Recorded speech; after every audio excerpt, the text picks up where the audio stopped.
Estamos aquí con Yolanda Merino, que es nuestra abogada de cabecera, nuestra abogada de Andújar Comunicación, y hoy vamos a hablar de un tema bastante, no sé, bastante importante, ¿no? Especial, polémico en cierta manera, y es que el 25 de noviembre es el día contra la violencia de género, ¿no? Hacia la mujer.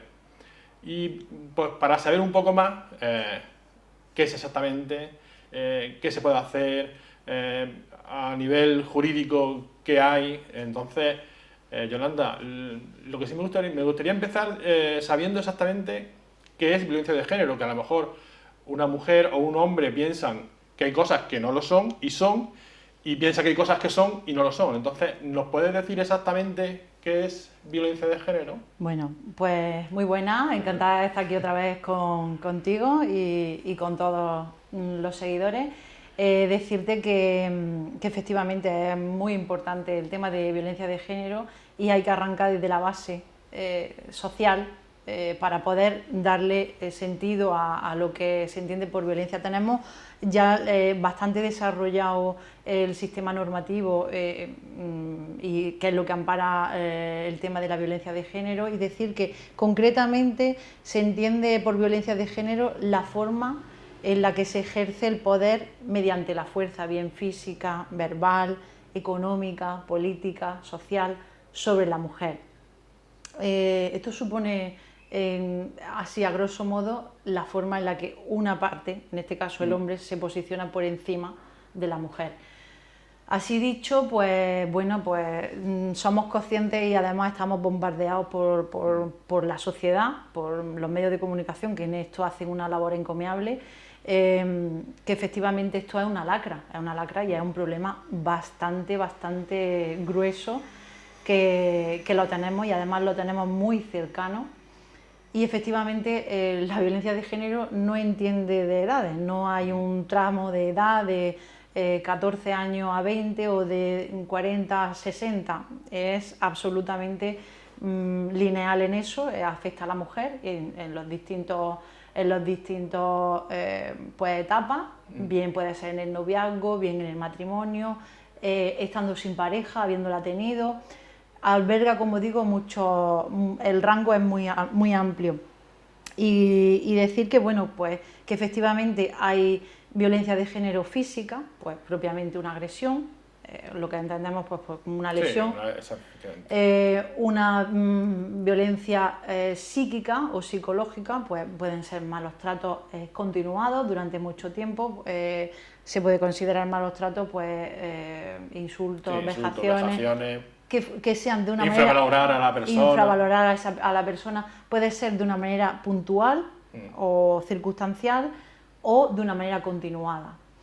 Y sexual también, por supuesto. Incluso dentro del matrimonio. Del matrimonio también, obviamente. Dentro del matrimonio el trato que no sea, pues eso, igualitario, que no sea que no sea conforme, que no sea consensuado. O cordial. Exacto, tampoco no hay que estar conforme en todo, pero ahí es donde podemos ponerle el matiz. Hay personas que incluso te dicen, oye, es que yo no estoy de acuerdo con mi mujer en esto y puede ser que me denuncie por malos tratos. No, perdona. Puedes tener discrepancias, otra cosa distinta es que estés, por una discrepancia exacto, a que estés constantemente insultándola, faltándole el respeto, menospreciándola, infravalorándola, no solamente pues en el trato personal, sino en otros aspectos que son muy importantes y que afectan a muchas mujeres, que puede ser el económico. O sea, incluso, Yolanda, igual no en el mismo nivel, en el mismo grado, pero una persona que le corta el tema, o sea, le raciona el dinero a una mujer, o sea, le dice, no, toma, tienes 5 euros para comer hoy, no sé qué, no sé cuánto, no sé qué. Tanto eso también es violencia de género, como el que le puede pegar una aguantada, digamos. Eso, ¿no? Dicho así suena muy fuerte. Pero, sí, pero yo me imagino una madre con 2 hijos que le diga al marido, toma 5 euros, búscate la vida para comer, y ponlos de comida y ponlos no sé qué, no sé cuánto. Al final, pues eso, resulta que esa mujer no tiene una disposición económica, pues bien porque... Teniendo, vaya. Exacto, es madre, es ama de casa, se ocupa del trabajo de esa casa, aunque no tenga una actividad laboral fuera de ella, pero está sometida a su marido, sometida a la voluntad del marido. Evidentemente, dicho así, insisto, habría que contextualizar y ver exactamente cómo vive, porque probablemente si le hace eso va a tener otro tipo de conductas que van aparejadas y que se pueden incluir lógicamente dentro de violencia de género. Esto es muy importante que tomemos conciencia de ello porque, insisto, es un mal bastante extendido, no es una cuestión que diga, puntualmente puede ser. Incluso las agresiones te puedes encontrar, a mí me ha pasado de asistir a víctimas que se niegan a reconocer que haya sido una agresión y a lo mejor esa denuncia ha sido formulada por otra tercera persona. Sí, también te lo encuentras. Sí. Que son cuestiones muy fuertes, muy fuertes. Una vez que la persona detecta o se siente víctima o tal, ¿qué es lo primero que debe de hacer? Yolanda. Pues lo primero que debe hacer es una cuestión que es muy fácil y a la misma vez muy difícil, y es empoderarse y sentirse en esa posición para poder interponer la denuncia.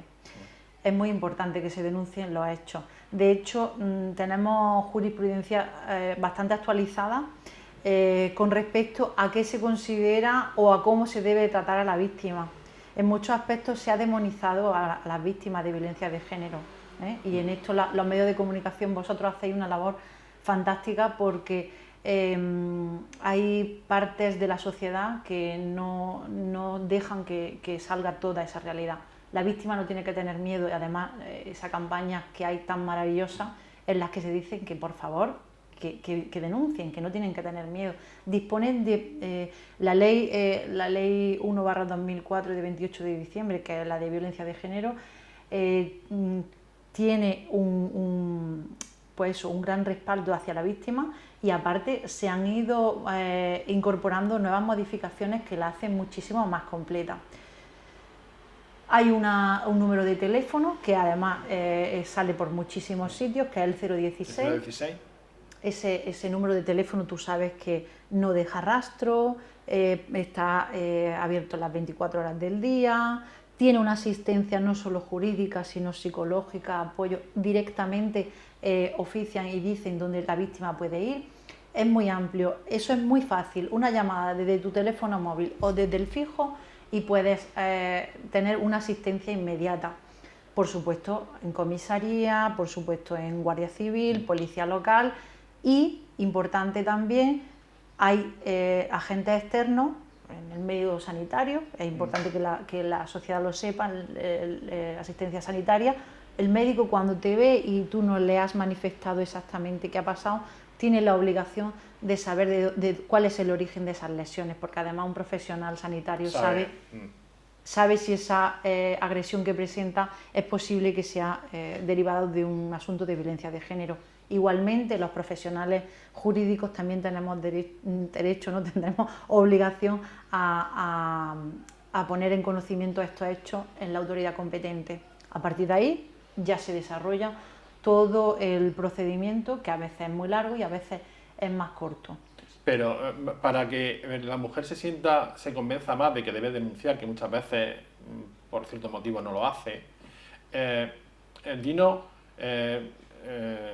en el tema jurídico, ¿cómo se protege? ¿Qué medidas hay para que se pueda proteger de manera inmediata? Pues mira, la protección... a una víctima que denuncia un caso. La protección... ¿Qué medidas cautelares se pueden Existe empezando por la interposición de la denuncia, hay un protocolo que se sigue en la propia policía, que lo que directamente se blinda a la víctima y se valora en primera instancia qué necesita, cuál es el grado de protección, si la víctima solicita medidas de protección, que el grado de protección que necesita, su situación concreta, como digo, es muy específico, hay un grupo específico que también hacen una labor encomiable, en el que se valora si es su seguridad baja, media, alta o muy alta, y dependiendo de ello pues va a tener acceso a una determinada algunas determinadas prerrogativas que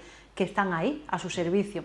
se puede ir a una casa de acogida, va a tener directamente acceso a, esto ya fuera del procedimiento judicial, acceso a la asistencia psicológica a través de técnicos del ayuntamiento o del SABA, de Servicios de Atención a la Víctima de Violencia de Género.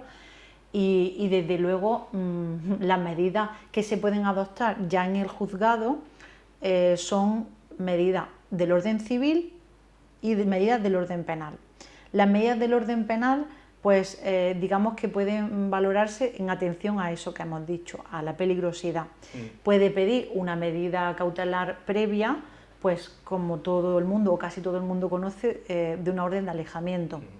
Digamos que esa sería la más leve, determinando cuál sería la distancia con el agresor. Por cierto, muchas veces, ¿cómo se mide esa distancia? Porque decimos, vale, no puedes acercarte a 100 metros, 200 metros, pero a veces resulta chocante, ¿no? Ahora que ha sacado... Las medidas, concretamente hay una sentencia muy buena que es del Tribunal Supremo del año 2018, en el que especifica cómo ha de entenderse o cómo ha de determinarse la orden de alejamiento. ¿Cómo se mide? ¿Cómo se mide? En metros ya lo sabemos, pero ¿cómo se mide? ¿Lineal? ¿La forma en la que se accede a pie o se accede con el vehículo? Porque claro, en esto también, esto es propiamente un delito que si se quebranta ese delito se convierte en el delito de quebrantamiento propiamente, de la orden de alejamiento, que es otro delito aparte al agresor. Pues eso se ha de medir, digamos, cómo sería la lógica. El recorrido que tiene la víctima, pongamos por el domicilio o el lugar de trabajo, que lo hace a pie y hay 300 metros. Pues hay que saber cómo se hace, y en defecto te dice el Tribunal Supremo que tiene que ser de modo lineal, ¿vale? O sea, que en círculo, digamos, ¿no? Tú no puedes estar a 300 metros desde cualquier punto hacia donde la víctima está normalmente. Digamos que aquí hay dos factores determinantes. Uno, que esté probado que se ha quebrantado esa orden, y dos, el ánimo en este caso del quebrantamiento, del ¿no? quebrantamiento. Es muy importante, estas circunstancias son muy importantes, ¿eh? Y la víctima debe de saber que eso se cumple. Como digo, esa era dentro del orden penal, la más leve. La más leve. Luego es posible que se le ponga al agresor un dispositivo que va aparejado con esa orden de alejamiento, un dispositivo que nosotros le llamamos la pulsera, un dispositivo electrónico. Que será un GPS, que imagino. Es un GPS que se le coloca al agresor. Y por último estaría el tema de la prisión. ¿Es posible que se determine prisión? Sí, sí es posible, dependiendo de la entidad de los hechos, ¿de acuerdo? No todo el mundo ingresa en prisión, pero sí que existen casos en los que se ingresa en prisión. Y luego aparte, ahí en ese mismo auto, donde una vez que se hace la comparecencia y se instruye y demás, ahí se pueden adoptar una serie de medidas civiles. Esas medidas civiles son muy importantes porque si existen menores de edad, le van a afectar directamente. Son medidas que afectan a la guardia y custodia de los menores, a la patria potestad, a el uso de la vivienda familiar y a la determinación incluso de una pensión de alimentos. Estas cuestiones tienen una vigencia, estas cuestiones que se determinan en ese auto tienen una vigencia de 30 días. Si se adoptan esas medidas, que son absolutamente y curiosamente son casi siempre las previas que se utilizan en un asunto de divorcio, puede ser, o en una medida previa al divorcio, esas medidas van a durar 30 días, como digo, a expensas de que una de las partes solicite el divorcio si es que no se ha instado, ¿vale? Esto tiene su cuestión, digamos, importante, porque hay gente que se puede ver inmerso en un asunto de violencia de género cuando la idea latente era el divorciarse. Esto, por desgracia, se llega a ese extremo, por un lado y por otro. Entonces hay que tener mucho cuidado con el tema de violencia de género. Si no nos va bien, por favor, tenemos a nuestro alcance cauces maravillosos para poder hacer las cosas bien y no tener que recurrir a ese tipo de historias. Yolanda, ¿cómo se ven afectados los niños en un caso de violencia de género? Son directamente víctimas. O sea, se le considera víctimas también. Se le ¿no? considera víctimas también. Esto como digo, una ampliación, una modificación de la ley en ese aspecto, y son directamente víctimas, porque hay en ocasiones ellos son directamente testigos de los hechos, bien porque han escuchado, bien porque lo han visto, bien porque están en la habitación de al lado. Y efectivamente son víctimas. Por desgracia, tenemos que decir que son víctimas no solamente de oídas, también materiales. Sí, sí. Materiales, entonces hay veces que hay maltrato Porque a esos niños, entonces... Porque cuando se maltrata a los niños, como, digamos, como venganza hacia la mujer, o como los casos que hemos visto todos en televisión, en los medios de comunicación, que han llegado a asesinar a sus propios hijos, como venganza hacia la mujer, hacia la mujer. ¿Eso se considera violencia de género? Eso se considera violencia de género, dentro, lógicamente, de que es un asesinato, pero porque hay... ¿Es un agravante de ese asesinato? Sí, es una circunstancia especial, lógicamente, bien porque sea el propio padre de los niños, o bien porque haya sido o sea pareja de la madre. Es una forma de hacer daño a la madre. Entonces, pues obviamente, no solamente ellos son víctimas en número de fallecidos, sino que son víctimas porque la madre es la que, bueno, pues la madre de los niños, y de una manera u otra.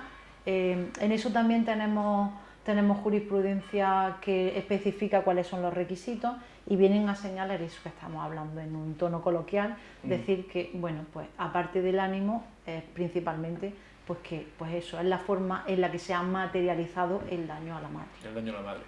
¿Vale? Podríamos hablar de muchísimos aspectos, muchísimas cosas, pero bueno, a grandes rasgos más o menos hemos tocado un poquillo, hemos pasado por lo alto de muchas cosas.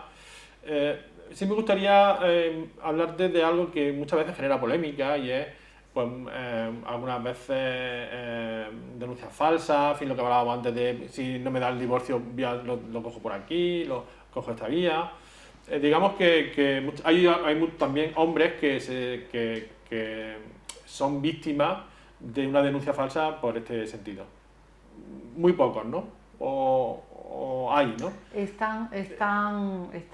Vamos, es innegable. Hay asuntos en los que se llega a descubrir, quiero decir, al final todo eso se descubre, ¿no? Sí se descubre, pero sí que es cierto que, como te digo, existe el mecanismo jurídico de protección a la víctima, pero también existe el mecanismo jurídico para desenmascarar esa posible denuncia falsa. Decir que claro que existe. Nuestro sistema jurídico es muy rico y dispone de los medios suficientes y los mecanismos para activar eso. Si no es posible demostrar que haya existido ese asunto concreto de violencia de género, desde luego que está claro que si esa denuncia no tiene fundamento ni tiene sentido más que el conseguir, pues, no sé, un divorcio, una liquidación económica, etcétera, etcétera, obviamente existe la vía del derecho abierta por parte de ese señor. E incluso hay veces, y en eso tenemos que decir que tenemos una formación bastante extensa también, en que se instruye de oficio por parte del juzgado. Si no ha habido posibilidad y se le ha advertido incluso a esa persona, a esa posible víctima, se ha advertido, y de hecho se le advierte, si no está diciendo verdad, puede incurrir en un delito. Entonces yo creo que hay profesionales, ¿no?, dentro de la policía, de las fuerzas del Cuerpo de Seguridad del Estado, que están especializados en este tipo de cosas, y en cuanto les llega algo de esto, normalmente suelen... Bueno, sí, por supuesto que sí, suelen darse cuenta, ¿no? Por supuesto que sí, pero sí que es cierto que... Pero siempre habrá un tanto por ciento de que... El porcentaje no te lo sé decir. Y que conste que estamos en contra de la violencia de género, vaya, que no estamos... Pero lógicamente... Pero también un pequeño aspecto de esto, ¿no? Eso es un pequeño toque, y no podemos mirar hacia otro lado, porque eso está ahí también. Pero lo cierto y verdad es que la gran mayoría no quiere denunciar, la gran mayoría denuncia con miedo. La gran mayoría tiene que saber que hay una serie de cuestiones que los profesionales que estamos enfrente en una declaración, por mi parte como letrado, pero evidentemente el Ministerio Fiscal, el otro compañero que incluso asiste bien a la víctima o bien al agresor, y el juez, advertimos una serie de indicativos que son detonantes para saber si esa historia es verídica o no. Por suerte o desgracia, yo tengo que decir que tenemos muchísimo en estos tiempos que nos han tocado vivir, y con distintos matices, dependiendo de la edad, dependiendo de su posición. Al final sí que es cierto que el tema de violencia está ahí. Y como digo, en el relato nada más de los hechos, la postura incluso gestual, su forma de hablar, el especificar y dar detalles, el relato continuado, ininterrumpido, no solamente de un hecho puntual, sino de cuando hay un maltrato, por desgracia, un maltrato habitual en diferentes situaciones. Es impresionante cuando escuchas eso, pues bueno, pues efectivamente estas cuestiones nos tienen que animar, y yo desde mi posición animo a que si alguien tiene conocimiento, sabe de una persona que está viviendo esta situación que es muy delicada, que tenga la confianza y que sea, pues eso, nosotros aportamos, tú y yo aportamos nuestro granito de arena para que esto, pues eso, deje de ser esta lacra vaya, pues eso, vayamos abatiéndola poco a poco. Yo, y para terminar, quisiera que mandara un mensaje a la gente joven. Porque algunas veces se detectan casos de violencia de género en la gente joven porque se piensan que si su novio la controla, que si su novio es celoso, que si su novio la obliga a que le enseñen el móvil, que todo eso es porque su novio la quiere mucho y tal. Y yo creo que desde la juventud, desde las edades tempranas, cuando empezamos a tener relaciones, tenemos que detectar exactamente qué es violencia de género, para que cuando pase un poco el tiempo sepamos a qué atenernos y sepamos cómo distinguirlo y sepamos cómo actuar, ¿no? Y que no nos pase. Es muy curioso el aumento que hay concretamente en Fiscalía y en Fiscalía de Menores, y el aumento que hay, porque hemos dicho antes que esto abarca pues todas las edades, tal. Es muy curioso el modo en el que operan. Evidentemente, un niño con una niña con 15, 16 años, 14, tiene su teléfono móvil y además tiene una cierta libertad, las redes sociales, tal, y el sistema de comunicación es muy importante, y tú lo sabes, cómo se comunican entre ellos. Simplemente la comunicación puede empezar con mensajes y fotografía, con ubicación. Todo esto, los niños y niñas, porque son niños y son niñas, adquieren unos comportamientos que los normalizan. Y eso no es normal. No es normal que tú sometas a nadie y que esa persona se sienta sometida. Eso no es normal. No es normal que te controlen. No es normal que te controlen, exacto. No es normal que te controlen constantemente dónde estás, constantemente con quién estás. Mándame la ubicación. No me gusta esa tal.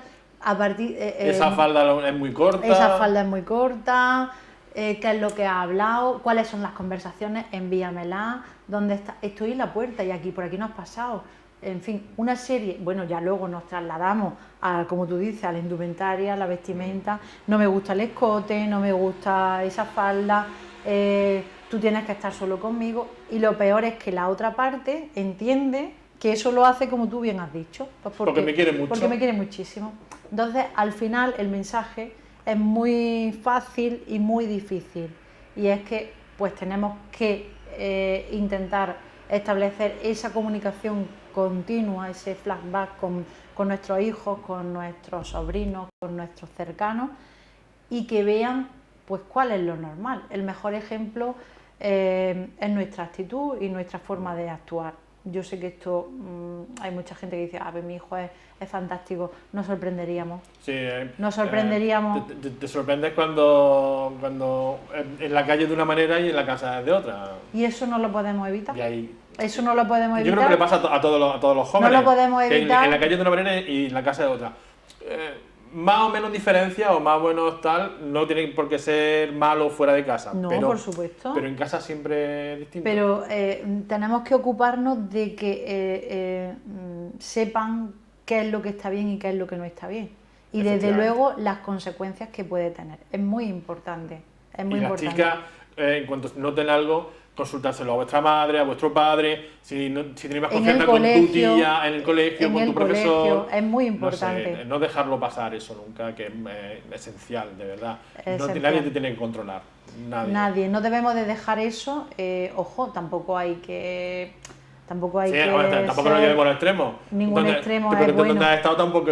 Tampoco es eso, pero sí que es cierto que, insisto... Pero yo creo que saben de lo que estamos hablando. Exacto. Pues ahí... ¿Dónde estás? Dime qué ha hablado, que no sé qué, que no sé cuánto, esa falda, ese escote... Hay también otra cuestión que es muy importante, que es el tema de las claves de correo electrónico, las claves de las redes sociales, el teléfono móvil. Es que esta práctica es tan habitual y desde luego que insisto, que dentro de su contexto supone también una figura concreta dentro de la violencia de género y concretamente un apartado dentro de esa edad de estos niños y de estas niñas. Dicho esto, y hasta aquí el tema de hoy, es la primera entrevista que hacemos después de saber que a Andújar Comunicación nos han concedido el premio de comunicación local en el apartado web, a andújarcomunicación.com. Y teniendo aquí a Yolanda, que es parte de nosotros, pues decirte que eres el premio es tuyo también, claro. Hombre, por favor. Porque eres parte de nuestra familia, entonces, bueno, que sepas que es tuyo, voy a decirte, es de todo. Voy a decir una cosa públicamente, que ya se lo he dicho antes. Estoy súper orgullosa de compartir todo lo que compartimos juntos. Yo, por supuesto, te vuelvo a decir, no sé ni más ni menos, soy una compañera y amiga tuya, por supuesto, me alegro enormemente, te doy la enhorabuena. Es un trabajo tuyo exclusivamente y de tu equipo. Y decirte que... Pero tú estás dentro del equipo. Estoy dentro del equipo. Pero decirte que eres un valiente, que esto es solamente el principio, en los tiempos que corren, que son abundantes para ti y que adelante, que esto es un ejemplo de lo que tenemos que hacer. Yo me siento valiente, me puedo sentir atrevido cuando tengo gente como tú que me ayuda y que está en mi equipo. Por supuesto que solo no se puede en ningún sitio y si no hubiera gente como tú que nos ayudara y que tuviera esta disposición hacia nosotros, no sería nada posible. Muchísimas gracias, Yolanda. A ti, y esperemos que esto de la violencia de género pues sea una lacra que pase lo más pronto posible. Muy bien, gracias.